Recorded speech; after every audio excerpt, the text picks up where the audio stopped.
ಇಷ್ಟಾದ ಮೇಲೆ ಯಾವುದಕ್ಕೆ ಬಂದಿತ್ತು ನಿನ್ನೆ? ಹಾಂ, ನಮೋ ನಮಃ. ಅದಾಗಿತ್ತು ನಿನ್ನೆ.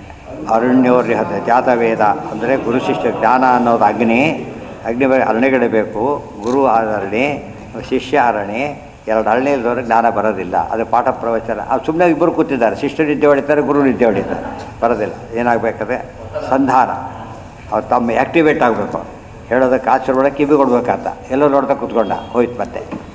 ಅದು ಆಗ ಆ ಸ್ಥಿತಿಯಲ್ಲಿ ಜ್ಞಾನ ಸಂಧಾನ ಅಂದರೆ ಸಂಧಾನ ಡೈರೆಕ್ಟ್ ಕನೆಕ್ಟ್ ಆಗಬೇಕು. ಆಗ ಸಂಧಾನ ಇದು ಶುರುವಾಗುತ್ತೆ, ಜ್ಞಾನ ಬರ್ಲಿಕ್ಕೆ ಶುರುವಾಗಿ ಅಗ್ನಿ ನಿಧಾನ ಹೊತ್ತುತ್ತಲ್ಲ, ಆ ರೀತಿಯಾಗಿ ನಿಧಾನ ಕೇಳ್ತಾ ಜ್ಞಾನ ಏನು ಬರುತ್ತಾ ಫುಲ್ ಫ್ರೆಜ್ಡ್ ಬರಬೇಕು. ಈಗ ಬೇಕಲ್ಲಿ ಟಾಪ್ ಗೇರಲ್ಲಿ ಹೋಗ್ತಾನೆ ಅಂತ ಹೇಳ್ತಾ ಆ ಸ್ಥಿತಿ ಬರಬೇಕು. ಅದು ಪರ್ಫೆಕ್ಟ್. ಅದು ಓವರ್ನೈಟ್ ಬರಲ್ಲ, ನಿಧಾನ ಬರಬೇಕು. ಮುಂದೆ ಹೇಳ್ತಾರೆ ಕ್ರಿಯಾ ದೇವರಿಗೆ ಎಷ್ಟು ನೇಹ ನಾನಾಸ್ತಿ ಕಿಂಚನ ಹೇಳಿದರು. ದೇವರ ರೂಪಗಳಿಗೆ ಅಷ್ಟೇ ಅಲ್ಲ, ಅವಯವಗಳಿಗೆ ಕ್ರಿಯಾ ಇದಕ್ಕೆಲ್ಲದಕ್ಕೂ ಅಭೇದ ಇದೆ ಅಂತ ತಿಳಿಸಿ ದೇವರ ಮಹಿಮೆಯನ್ನು ಹೇಳಿ ಈ ರೀತಿ ತಿಳ್ಕೊಂಡಾಗ ಜ್ಞಾನ ಆಗುತ್ತೆ ಹೊರತು ಇದ್ರಿಗೆ ಜ್ಞಾನ ಆಗೋದಿಲ್ಲ ಅಂತ ಮುಗಿಸಿದರು. ಅದಾದ ಮೇಲೆ ಮುಂದಿನ ಘಟ್ಟ ಈ ದ್ವಿತೀಯ ವಲ್ಲಿ ಮೊದಲೇ ವಲ್ಲಿ ಪೂರ್ತಿ ಮುಗಿತಲಿಗೆ. ಎರಡನೇ ವಲ್ಲಿ ದ್ವಿತೀಯ ಅಧ್ಯಾಯದ ಮೊದಲೇ ವಲ್ಲಿ ಎರಡನೇ ವಲ್ಲಿ ಶುರುವಾಗುತ್ತೆ. ಪುರಮೇಕಾದಶ ದ್ವಾರಂ ಅಜಸ್ಯ ಅವಕ್ರಚೇತಸಃ ಅನುಷ್ಠಾಯ ನಶೋಚತಿ ವಿಮುಕ್ತಶ್ಚ ವಿಮುಚ್ಯತೆ ಏತದ್ವೈ ತತ್. ಪುರಂ ಏಕಾದಶ ದ್ವಾರಂ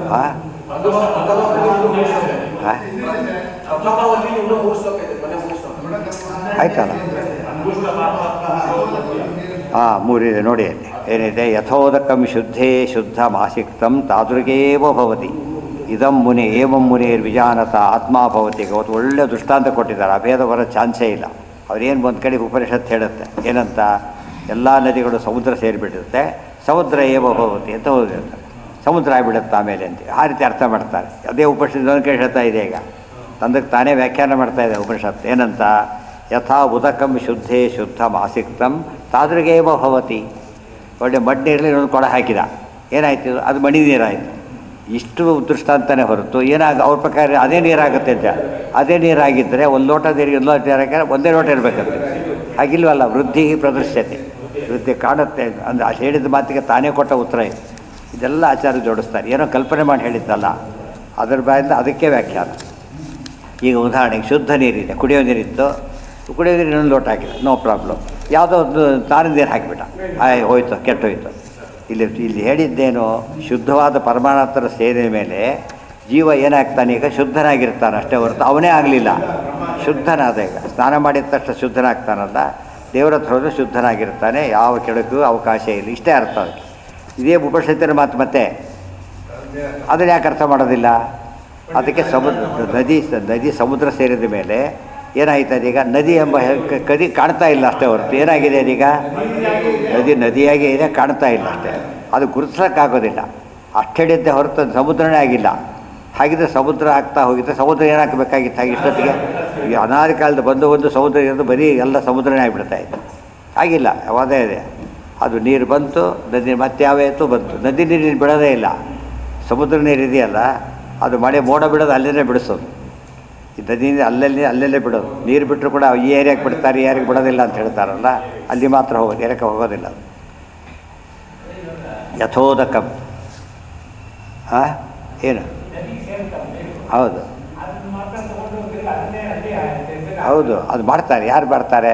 ನೀವೆಲ್ಲ ಪೋಸ್ಟ್ ಬಾಕ್ಸಲ್ಲಿ ಎಷ್ಟೋ ನೀವು ಒಂದು ಲೆಟ್ರ್ ಹಾಕ್ತೀರಿ, ನಮಗೇನು ಗಾಬರಿ, ಎಲ್ಲೋ ಹೋಗ್ಬಿಡ್ತಾರೋ ಅನ್ನೋದು ಏನಿಲ್ಲ. ಸಾರ್ಟ್ ಔಟ್ ಮಾಡ್ತದೆ. ಆಮೇಲೆ ಸಾರ್ಟ್ ಔಟ್ ಮಾಡಿ ಅವ್ರ ಮನೆಗೆ ಹಾಕಿ ಕಳಿಸ್ತಾರೋ, ಆಯಾ ಊರಿಗೆ ಫಸ್ಟು, ಆಯಾ ಝೋನಿಗೆ, ಆಯಾ ಮನೆಗಳಿಗೆ ಪೋಸ್ಟ್ಪೇಡ್ ಡೆಲಿವರಿ ಮಾಡ್ತಾರೆ. ಅವನ ಕೆಲಸ ಡೆಲಿವರಿ ಮಾಡೋದು, ಬಿಡೋದೇ ಕೆಲಸ ಏನಿಲ್ಲ ಅವನಿಗೆ. ವಾಯುದೇವರು ಏನು ಮಾಡ್ತಾರೆ? ಎಲ್ಲ ಮೇಘಗಳಂತೂ ಮೇಲೆ ಎರಿತಾರೆ, ಬಂದು ಸೂರ್ಯ ಎಳೆದು ಬಿಡ್ತಾರೆ. ಎಳೆದನ್ನೆಲ್ಲ ಸಾಲ್ಟ್ ಔಟ್ ಮಾಡ್ತಾರೆ. ಸಾಲ್ಟ್ ಔಟ್ ಮಾಡಿ ಗಂಗಾ ಮೇಘ, ತುಂಗಭದ್ರಾ ಮೇಘ, ಕಾವೇರಿ ಮೇಘ ಅಂತ ಆ ಕಡೆ ಬಿಡ್ತಾರೆ. ಅಲ್ಲಿ ಬಂದಾಗ ಅಲ್ಲಿ ಕರೆಕ್ಟ್ ಬರಲಿಕ್ಕೆ ಶುರುವಾಗುತ್ತೆ. ಅಲ್ಲಿ ನೀರು ಓಪನ್ ಆಗುತ್ತೆ. ಅದು ಸಮುದ್ರ ಅಲ್ಲೇ ಬಿಡೋದಿಲ್ಲ. ಅತ್ತೆ ಕ್ಯಾಚ್ಮೆಂಟ್ ಏರಿಯಾದಲ್ಲಿ ಬಿಡುತ್ತೆ, ಬಿದ್ದು ಸಮುದ್ರಕ್ಕೆ ಹೋಗಿಬಿಡುತ್ತೆ, ಬೇರೆ ಕಡೆ ಬರೋಲ್ಲ. ಅದು ಇಲ್ಲದೋದ್ರೆ ಸಮುದ್ರ ಬಿದ್ದರೆ ಉಪ್ಪಿರಬೇಕಾಗಿತ್ತು, ಉಪ್ಪಿರೋದಿಲ್ಲ. ಇಷ್ಟು ದಿವಸ ಆಗಿದೆ. ತುಂಗಾನೇ ಇಲ್ಲದೆ ಹೋಗಿದ್ರೆ ತುಂಗಾರು ತೀರೋಣ ಆಗಿಬಿಡ್ಬೇಕಾಗಿತ್ತು. ಗಂಗಾನೇ. ಯಾಕೆ? ಆ ನೀರು ಮೇಘನ ಅಲ್ಲಿ ಬಿಡೋದ್ರಿಂದ ವ್ಯತ್ಯಾಸ ಆಗಲಿಲ್ಲ. ಇಲ್ಲದವ್ರು ಏನಾಗ್ತಿತ್ತು? ತುಂಗಾ ನೀರು ಉಪ್ಪಾಗಿ ಬಿಡೋದು ಆಗಲಿಲ್ಲ. ಯಾಕೆ? ಅಲ್ಲೇ ನೀರು ಬಿಡೋದ್ರಿಂದ ಏನೋ ಸಾಕ್ಷಿ ಇಲ್ಲ, ಸೈನ್ಸ್ ಒಪ್ಪಿದ್ದೇ ಹೇಳ್ತಿರೋದಿಲ್ಲ. ಸೈನ್ಸ್ ಕೂಡ ಸೈನ್ಸ್ ಯಾವ ಸೈನ್ಸ್ ಇಡ್ಬೇಕಾದ್ರೆ ಕೇಳಿ, ನದಿ ಹೋಗಿ ಸಮುದ್ರದಲ್ಲಿ ಸೇರ್ತಾ ಐಕ್ಯ ಆಗುತ್ತೆ ಅಂತ ಕೇಳಿ ಯಾರು ಹೇಳಿದ್ರು ನಿಮಗೆ ಅಂತ ಕೇಳ್ತಾರೆ, ಗೊತ್ತಾಯ್ತಾ? ಸೈಂಟಿಸ್ಟ್ಗೆ ಕೇಳಿ.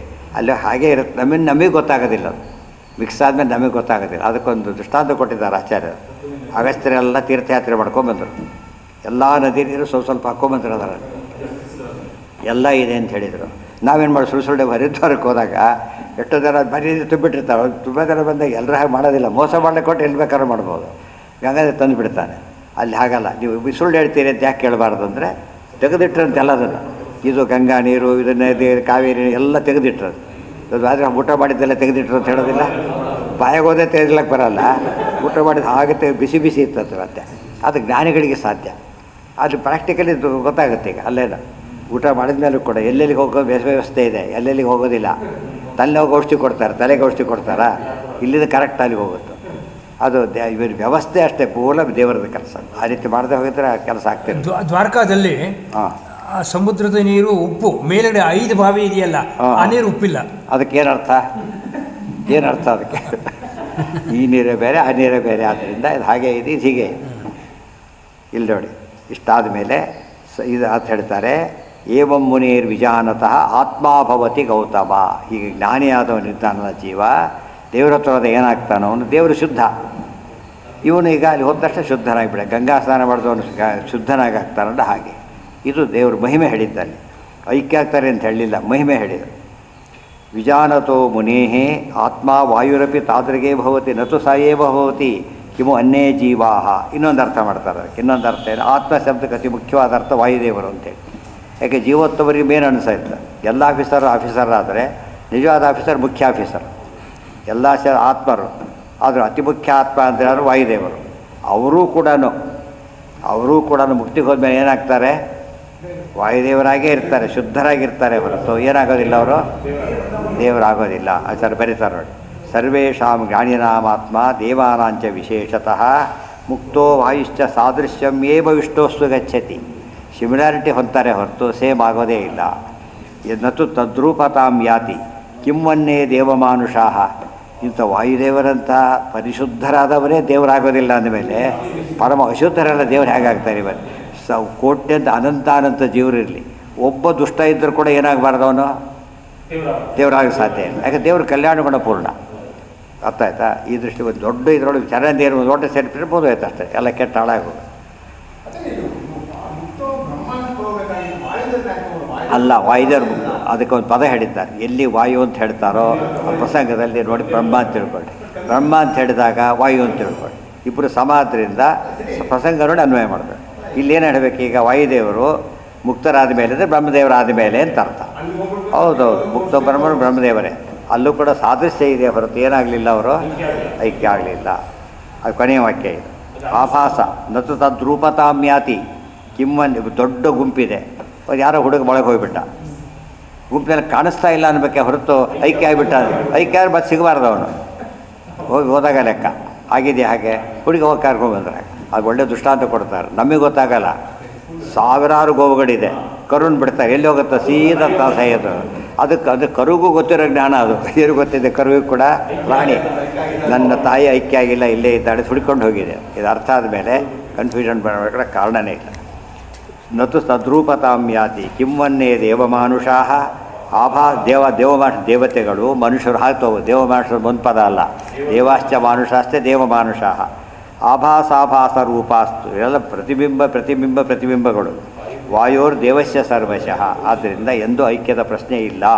ಇತಿ ಭವಿಷ್ಯತ್ ಪರ್ವಣಿ ಇತಿ ಕಾಠಕೋಪನಿಷತ್ ಭಾಷೆ ದ್ವಿತೀಯಾಧ್ಯಾಯಸ್ಯ ಪ್ರಥಮಾವಲ್ಲಿ. ಮುಗೀತು ಏನ?